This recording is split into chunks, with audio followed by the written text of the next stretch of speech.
Isla is the oldest of 5 children. She was a fun kid who would draw everyone in as a child. She could sing, she could dance. She was really, really energetic, which is why we started gymnastics. She just made my dreams come true, really. Loving my daughter is very easy to do. From the moment that I laid eyes on her, I was smitten. I loved watching her take her first steps, the smiles. She would clap for herself. And watching her grow up has been one of the greatest pleasures and joys of my entire life. Westyn is a twin. They're 3 years old. He's a very calm, loving cowboy, for sure. Everybody knows Westyn as the cowboy. He wants to team rope and ride horses. As soon as I had kids, you know, that mother instinct that you don't know you have comes out. Everything I do it for them.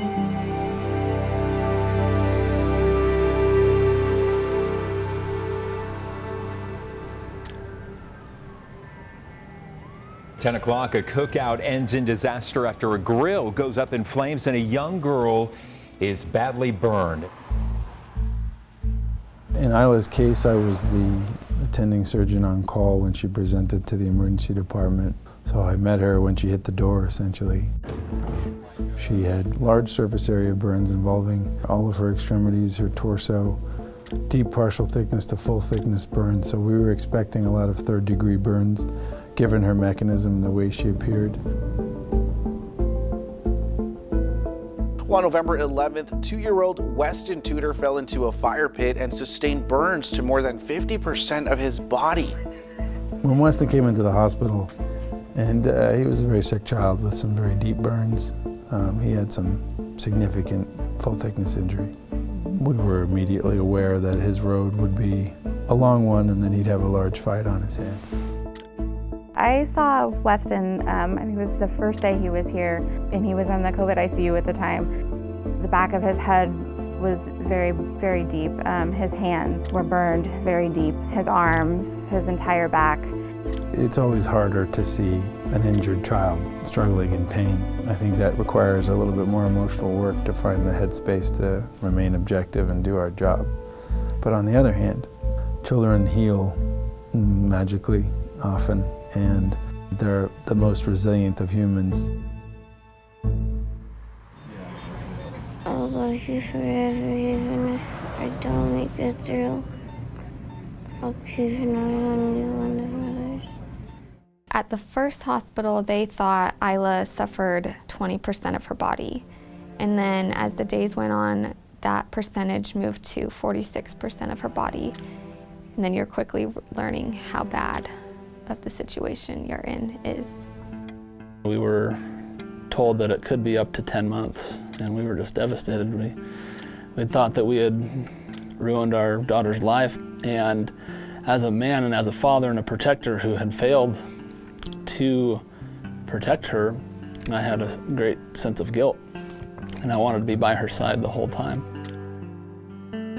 Dr. Jane talked to me and said, he's very, very, very critical, and you need to plan on staying here for a couple months. And it's going to be a really, really long journey. He had multiple respiratory scares. His body was fighting so hard and was struggling. I was afraid he wasn't going to make it.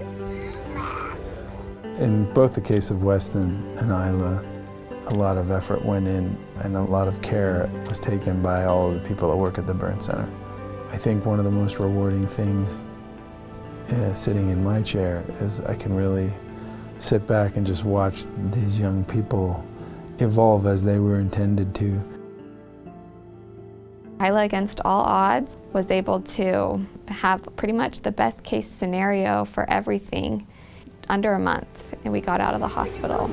Yes, she grew. Did she grow? Yeah. What I want most for my daughter is to realize how loved she is by not only her parents and her family, but her friends, and to use that love to propel her to do whatever she wants. I want Isla to be happy, to be kind, to be known for helping others, being a light and an inspiration, because that's what she is. I want to be able to compete and have fun with my friends, be able to swim and go in the sun again. I'm grateful for all the support everyone's given me.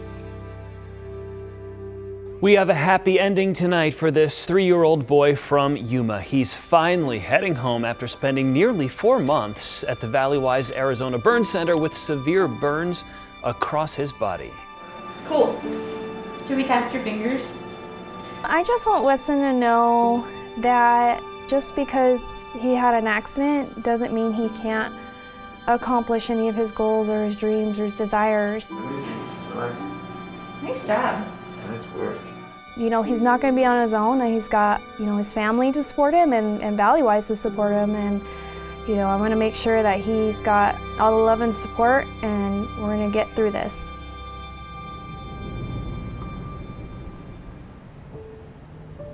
It's not unusual for us to follow pediatric patients well until they become adults.